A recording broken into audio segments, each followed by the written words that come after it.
indicated very heavy rain capable of producing flash flooding. Additional rainfall amounts of up to 2 inches can be expected.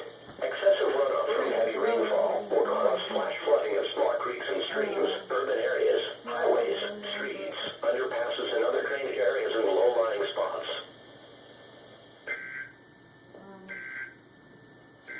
Check in here. And now a special weather statement from your National Weather Service.